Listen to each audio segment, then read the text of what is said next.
김주혁의 이야기 고전 첫 번째 시간을 함께 하도록 하겠습니다. 고전은 우리 선인들의 지혜가 들어있고 또 문화가 들어있고 그들의 정서를 알 수 있는 우리 문학의 그야말로 보물창고인 셈이지요. 그런데도 우리 학생들이 썩 친숙한 것 같지는 않습니다. 그것은 아마 좀 어렵게 느껴서 그럴 텐데요. 그 어려움의 대부분의 원인은 낯설어서 그렇다고 생각을 합니다. 우리 학생들은 외국어도 공부하는 아주 굉장히 영특한 학생들이니까 그 외국어에 비하면 우리 고전은 요즘하고 다르게 조금 어휘의 차이가 있고 또 표기의 차이가 있어서 그렇지 외국어보다는 훨씬 쉽습니다. 그러니까 이야기식으로 풀어서 우리 머릿속에 기억을 해서 좀 친근한 문학이 되자는 것이 이 수업의 목표입니다. 첫 번째 시간은 세 편의 작품을 묶어서 할 텐데요. 구지가, 공무도화가, 황조가 이 세 편을 묶어서 함께 감상하도록 하겠습니다.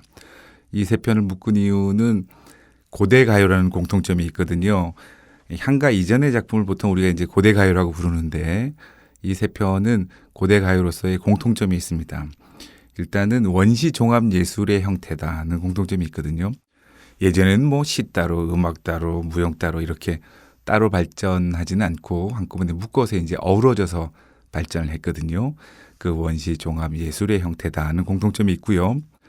그 다음에 이 노래들은 원 노래가 전해지지 않아요. 그러니까 배경설화 속에 이런 노래가 있다 하고 전해지는데 그 당시에는 이제 표기 수단이 없었기 때문에 한문으로 번역을 해서 기록을 했거든요. 그래서 우리가 세 편 다 사행으로 된 한역가의 형태를 띠고 있다는 것도 공통점으로 꼽을 수 있습니다. 그중에서 이제 첫 번째 작품은 구지가라는 작품입니다. 이 작품은 삼국유사 가락국기조에 전하는 가락국의 건국신화에 해당이 되는 거죠. 한 나라를 세우고 또 임금이 등장하고 이러는데 그냥 갑자기 등장해서 야 내가 임금이야 이렇게 할 수는 없잖아요. 그러니까 뭔가 신성한 이야기, 신비한 이야기 이런 것들이 있어야 되겠죠. 그래서 이제 가야국의 임금이 통치할 임금을 이제 하늘에서 내리는데 구간이라고 해서 이제 9명의 촌장, 추장인 셈이지요. 그 사람들을 중심으로 해서 수백 명이 이제 구지봉이라는 산에 모여 있었어요. 그런데 갑자기 하늘에서 목소리가 들렸다는 거죠.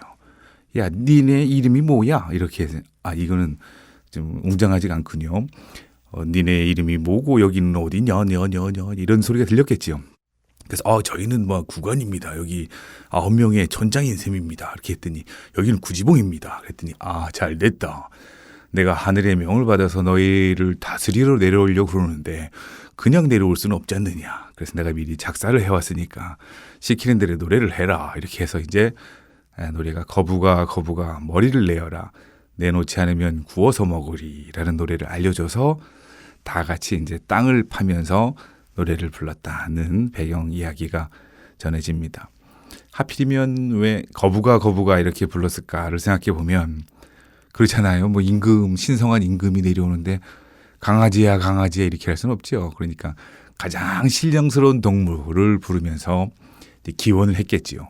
머리를 내어라 이렇게 하는 것은 상징적인 의미가 있지요. 우두머리를 내어라 그런 소리입니다. 우리를 통치해 줄 임금이 내려오길 바랍니다.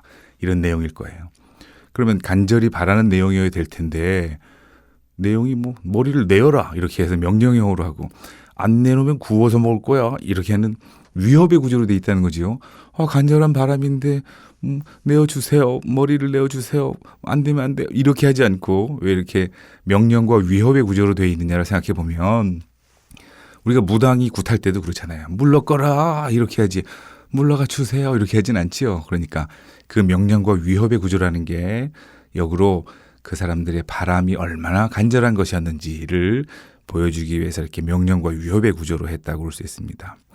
이 노래를 부른 것은 이 노래를 부르면 노래의 내용처럼 그것이 이루어질 것이다는 믿음을 가지고 있었겠지요. 그런 것을 언어 혹은 노래에 어떤 영험한 힘이 있다고 어떤 영험한 효과가 있다고 믿기 때문에 그런 것을 주술적이라고 했거든요.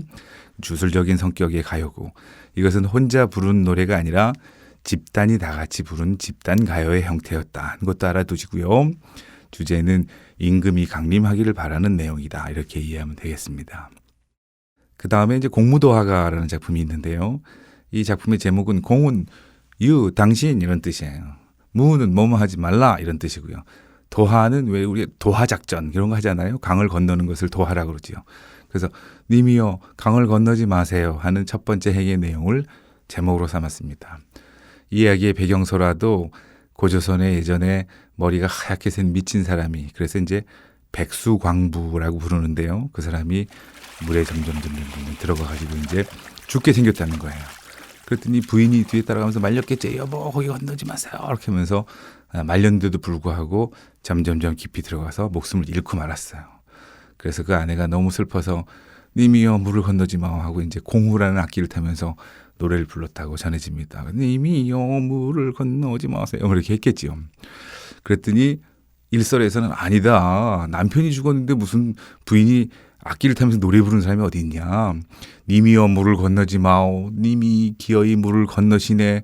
물에 빠져 돌아가신 님을 어이할꼬 하고 슬퍼하니까 그 광경을 보고 있던 옆에 뱃사공 곽리자고 그래서 광리자고라는 사람이 그들 보고 집에 와가지고 부인한테 이런 일이 있었어 하니까 그 광리자고의 부인 여옥이라는 사람이 또 작사 작곡 할 수 있는 사람이었는 모양이에요. 너무 슬프군요. 이렇게 하면서 제가 공우라는 악기를 타면서 한번 곡을 붙여보겠습니다. 이렇게 하면서 또 부른 노래다 이렇게 알려져 있기도 합니다. 그래서 작가 지은 사람이 백수광부의 아내다 그런 설도 있고 아니다 뱃사공 광리자고의 부인 여옥이 부른 것이다 이렇게 전해집니다. 어쨌든 공후라는 악기를 타면서 노래를 불렀기 때문에 별칭이 이제 공후인이다 이렇게 전해집니다. 이 작품은 물이 3번 나오지요. 님이여 물을 건너지 마세요. 이렇게 할 때는 그 물의 이미지가 사랑하는 아내가 남편을 향해서 하는 말이기 때문에 사랑의 심정이 들어있다 이렇게 해석을 하고요. 기어이 물을 건너시네 그렇게 하면서 이별하게 된 거죠. 그럴 때는 이별. 헐 물에 빠져 돌아가셨네 이렇게 할 때는 죽음의 이미지. 그래서 물의 이미지가 사랑, 이별, 죽음의 이미지로 이렇게 변한다는 것도 알아두시고요.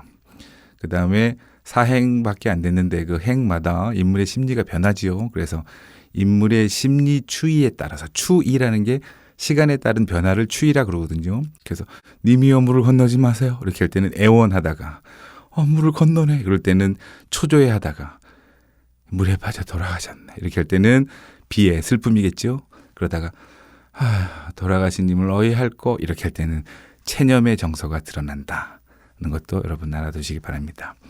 대표적인 이별의 한을 다룬 우리 문학에 그런 게 굉장히 많거든요. 이별의 한을 다룬 첫 번째 작품에 해당이 된다. 이렇게 생각하시기 바랍니다. 그 다음에 이제 황조가는요. 그 위의 작품들보다 훨씬 더 세련됐다는 걸 느낄 수 있어요. 훨훨 나는 꾀꼬리는 암수 서로 정다운데 외롭구나 이내 몸은 누구와 함께 돌아가리. 그래서 위에 두 작품은 작가가 분명하게 누군지 드러나지 않은데 이 작품은 고구려 2대 유리왕의 작품으로 알려져 있습니다. 여기도 배경설화가 있겠지요. 유리왕이 사랑하는 여인인 화희하고 치희가 있었는데 둘이서 별로 사이가 안 좋았나 봐요. 그래서 유리왕이 오랫동안 사냥 갔을 동안에 둘이서 싸웠어요.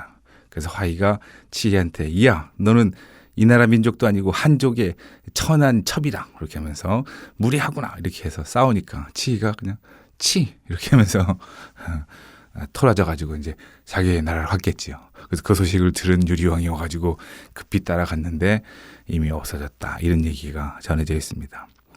이 이야기는 정확하게 이행식 대칭 구조로 돼 있죠. 꾀꼬리는 정다운데 나는 외롭다. 그래서 꾀꼬리와 자신의 처지를 대비시키는 그러면서도 훨훨하는 음성 상징을 사용한 그 당시로 보면 굉장히 세련된 구조로 돼 있다는 걸 알 수 있고요. 우리 구지가가 집단이 부른 노래라고 그랬지요. 그런데 황조가는 최초의 개인 서정 가요입니다. 그럼 가운데 있었던 공무도화가는 집단 가요에서 개인 가요로 넘어오는 과도기적 작품이다. 이렇게 이해하면 되겠죠. 그래서 구지가는 임금을 내려주세요. 이런 내용이고 공무도화가는 이미 물에 빠져 돌아가셔서 슬프네요. 하는 내용이고 황조가는 이미 떠나가서 슬프다. 이런 내용이었습니다. 이렇게 고대가요 3편의 이야기의 줄거리를 꼭 기억하시기 바랍니다. 다음 시간에 또 뵙겠습니다.